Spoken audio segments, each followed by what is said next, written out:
frontières des États-nations. Toutes les grandes politiques européennes sur les flux migratoires ne pourront pas, d'abord parce qu'elles sont toujours prises sous un angle sécuritaire, de risque d'enflammement des frontières. Les politiques aujourd'hui européennes sur les migrations doivent interpeller, dans le cadre des compétences des régions, des États, sur leur politique nationale. Demain, je pense que nous avons un trio gagnant pour l'évolution et le développement de nos pays, aussi bien sur le plan politique que économique que sociétal. Eh bien, c'est ce trio État, région, Europe. Nous l'avons démontré, alors Xavier Bertrand, bien entendu, bien mieux que je ne pourrais le faire, sur ce quotidien et ce concret des politiques européennes.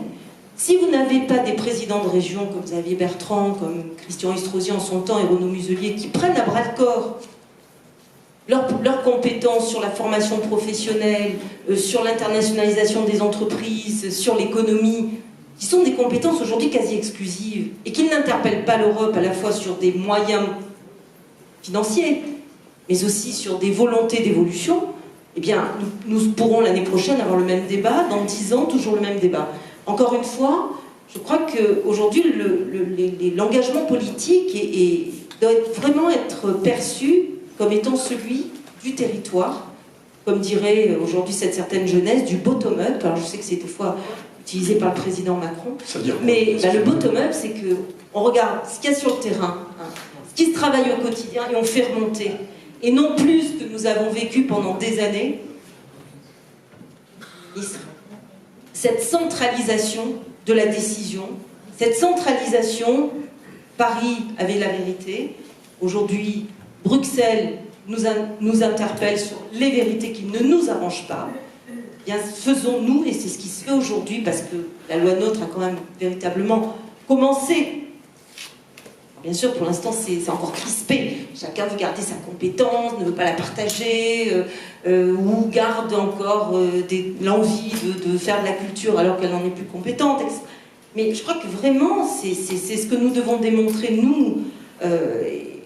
Et on en revient à ce que tu disais, Xavier, c'est-à-dire que si nous, on arrive à faire que ça marche dans le quotidien, sur les priorités de nos concitoyens, éducation, sécurité, formation professionnelle, emploi, mobilité, eh bien nous réussirons. Le seul grand exemple aujourd'hui que nous pouvons évoquer sur la mobilité de la jeunesse, c'est le programme Erasmus. Cette jeunesse européenne qui a été aux prémices de ce dispositif Erasmus est une jeunesse européenne dont nous pouvons être fiers. Merci Caroline. Écoute, je vais donner un mot de conclusion à monsieur Xavier Bertrand qui nous a fait l'amitié. Après on parlera avec la salle bien entendu, qui posera toutes les questions qu'elle veut. Mais je voulais quand même un mot de conclusion sur cette phrase de Jules Ferry. La République doit porter un projet collectif, sinon elle finit toujours par dépérir. Est-ce qu'il n'en va pas de même de l'Europe? Le mot de conclusion, c'est exactement. On peut donc donner la parole à la salle. Je vais plus loin. Juste le mot. Moi, j'ai voté non à Maastricht en 92. Parce que je pensais qu'on mettait la charrue avant les bœufs et qu'on mettait une monnaie avant de vraiment rapprocher les économies. Ensuite, je ne me suis jamais détourné du champ européen, même en 2005, c'est pas ça qui a fait la différence. Et je pense sincèrement qu'on a besoin. Je suis très attaché à mon pays, très. Mais tout seul, on ne pourra pas s'en sortir. On sera broyé dans cet étau, à côté les Américains, de l'autre côté les Russes ou les Chinois. On ne peut pas s'en sortir. Et je pense même que l'Europe, si tout est bien consenti, construit, et je pense qu'il faut vraiment un New Deal européen aujourd'hui, je pense vraiment que l'Europe est même capable de doter les nations d'une force qu'elles ont perdue. Il n'y a que l'Europe, mais pas une Europe qui s'occupe de tout. Pas une Europe déconnectée. Une Europe très concrète. Et dans ces cas-là, je pense sincèrement qu'on peut montrer à nos concitoyens que le jeu en vaut la chandelle. Merci, merci à tous les intervenants. Merci à la salle aussi de sa présence, à la meilleure partie. Mesdames et messieurs, les questions sont les bienvenues.